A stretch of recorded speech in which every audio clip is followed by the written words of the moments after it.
Buen día. Ante todo, les quiero dar gracias por escucharme.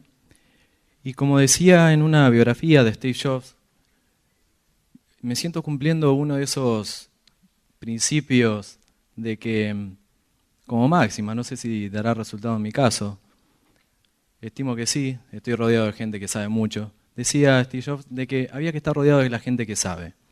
En este caso, por supuesto hoy, creo que estoy en mi máximo. No sé si va a ser recíproco por parte de ustedes, pero desde ya mis disculpas, pero desde ya es un placer para mí.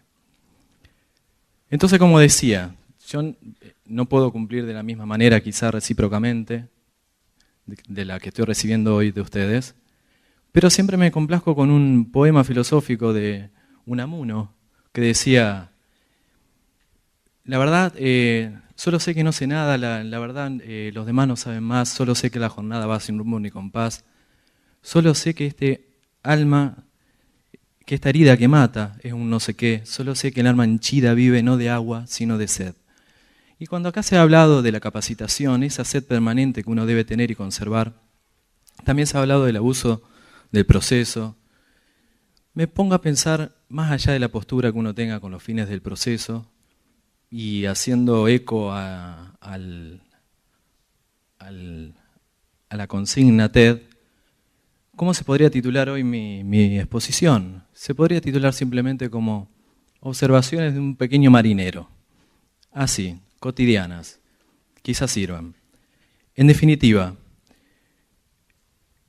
cuando decimos, bueno, todo esto, navegando por las aguas de corriente, dice la consigna, ¿no?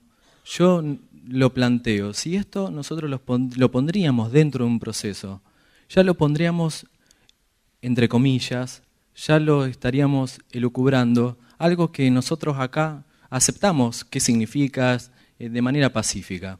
Entonces, haciendo una tormenta de ideas, como se estila, digo, bueno, yo me siento un pequeño marinero, tengo mi barquito y estoy navegando solo.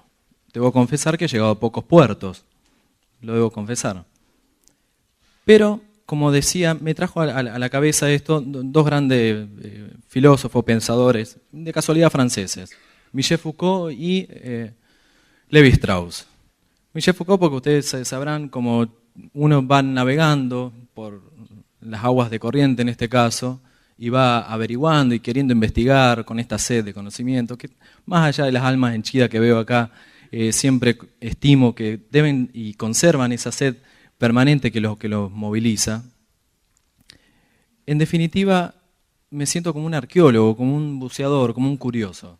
Entonces, en definitiva, Michel Foucault se me vino por eso, por la arqueología del saber, la arqueología del poder, y Lévi-Strauss por algo un poco más personal.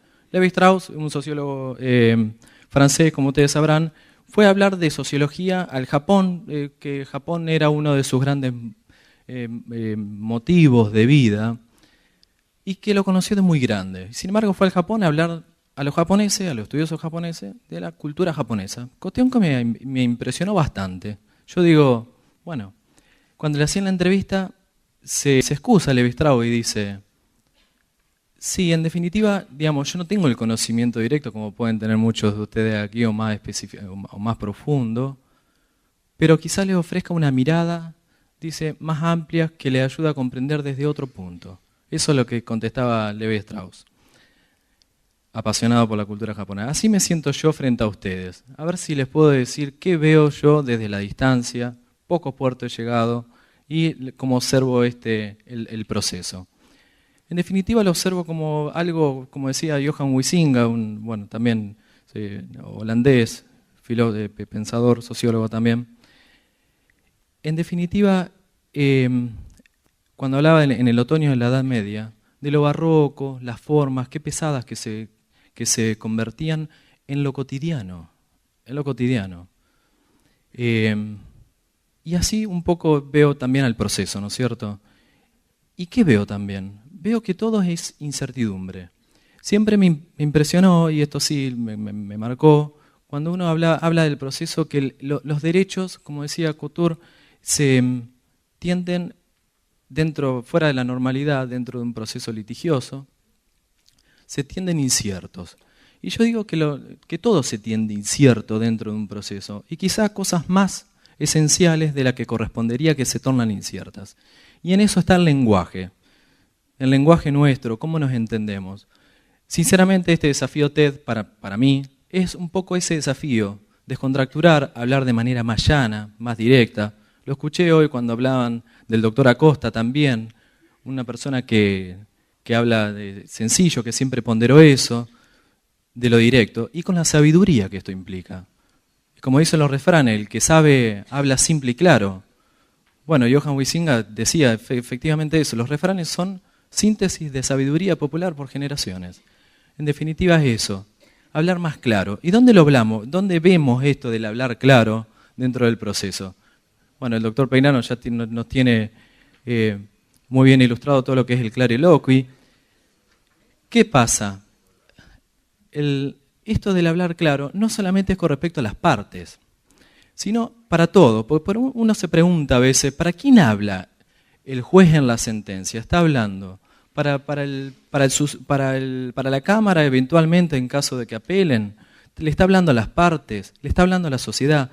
Y en definitiva, tiene que hablar un poco a todos. Y las sentencias se tienen que entender de manera que todos podamos entenderla, de manera simple y llana.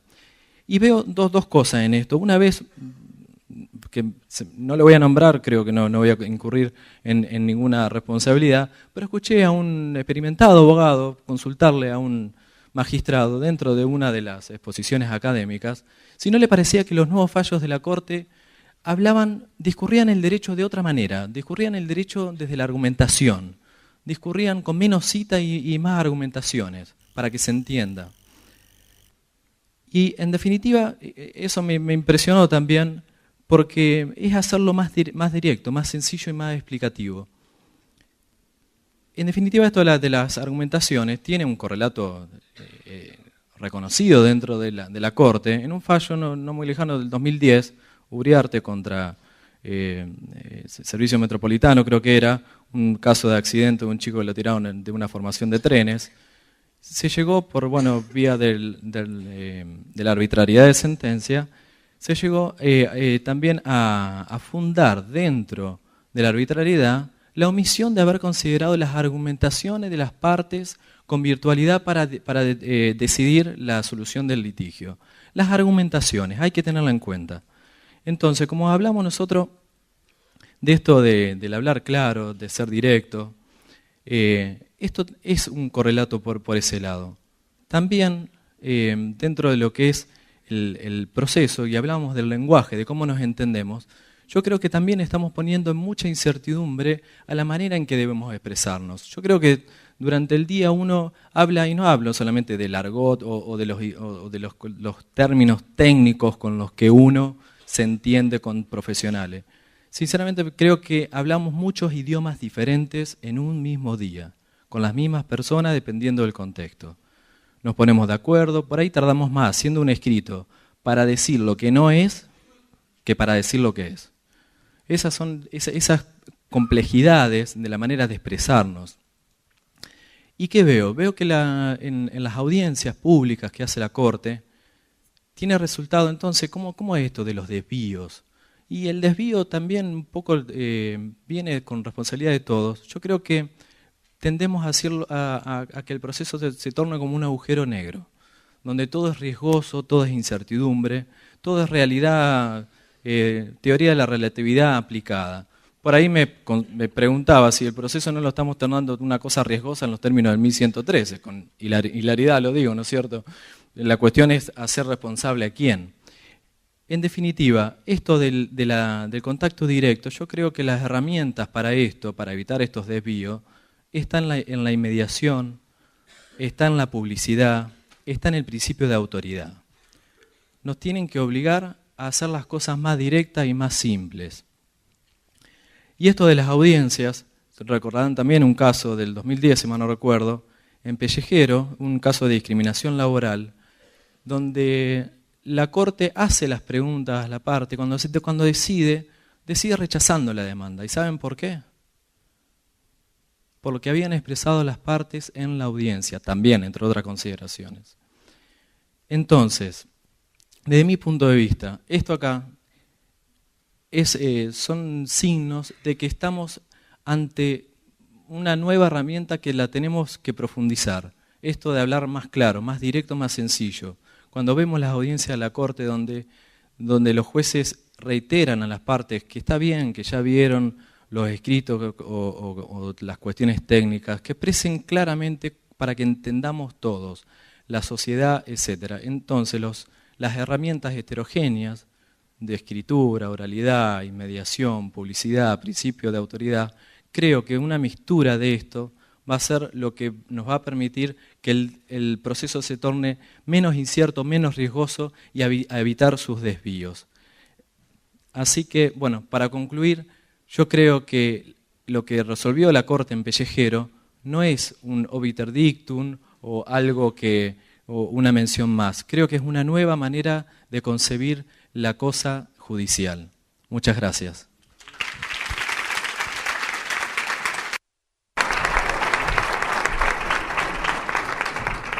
Ahora la doctora María Carolina Eguren de Rosario.